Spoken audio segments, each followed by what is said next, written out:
ഇവ വളരെ ട്രെൻഡിങ്ങിൽ ഓടിക്കൊണ്ടിരിക്കുന്ന ഒരു വീഡിയോ ആണല്ലേ ഇത്. സോ ഇതൊക്കെ കാണുന്ന സമയത്ത് നമുക്ക് സ്വാഭാവികമായിട്ടും തോന്നുന്ന ഒരു കാര്യമാണ് എനിക്കും ഒരു റേസർ ആകണം. ഒരു റേസർ ആകാൻ വേണ്ടിയിട്ട് എന്താണ് ചെയ്യേണ്ടത്, എവിടെയാണ് പോകേണ്ടത്? സോ നിങ്ങൾക്ക് അങ്ങനെ ഒരു ആഗ്രഹം ഉണ്ടെങ്കിൽ തീർച്ചയായിട്ടും നിങ്ങൾക്ക് ഒരു റേസർ ആകാൻ പറ്റും. സോ അതിനു വേണ്ടി നിങ്ങൾ ചെയ്യേണ്ട കുറച്ച് കാര്യങ്ങൾ ഞാൻ പറഞ്ഞുതരാം. ഒന്നാമത്തെ കാര്യം, നിങ്ങളുടെ റേസിംഗ് ടൈപ്പ് ചൂസ് ചെയ്യുക എന്നതാണ്. നിങ്ങൾക്ക് ഏത് ടൈപ്പ് റേസിംഗിനോടാണ് ഇഷ്ടം അത് കണ്ടുപിടിച്ച് അതിൽ സ്റ്റിക്ക് ഓൺ ചെയ്ത് നിൽക്കുക. രണ്ടാമത്തെ കാര്യം, സ്റ്റാർട്ട് വിത്ത് കാർട്ടിംഗ് എന്നതാണ്.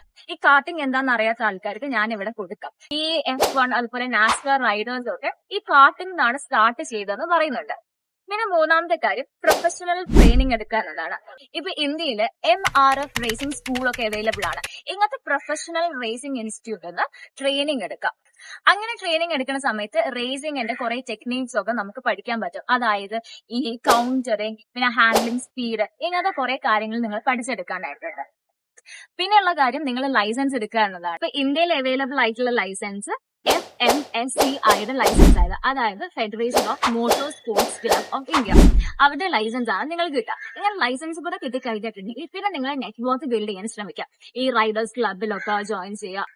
അതുപോലെ നിങ്ങൾക്കൊരു സ്പോൺസറിനെ കണ്ടുപിടിക്കാൻ ശ്രമിക്കുക. ഇങ്ങനെയൊക്കെ ചെയ്ത് ഒരു നെറ്റ്വർക്ക് ബിൽഡ് ചെയ്യാം. പിന്നെ നിങ്ങൾക്ക് പ്രൊഫഷണൽ റേസിംഗ് കോമ്പറ്റീഷനിലൊക്കെ പാർട്ടിസിപ്പേറ്റ് ചെയ്യാൻ പറ്റും. അപ്പം റേസിംഗ് ഒരു കരിയർ ആക്കാൻ പറ്റുന്ന നിങ്ങളുടെ ഫ്രണ്ട്സിന് ഇത് ഷെയർ ചെയ്ത് കൊടുത്തോളൂ.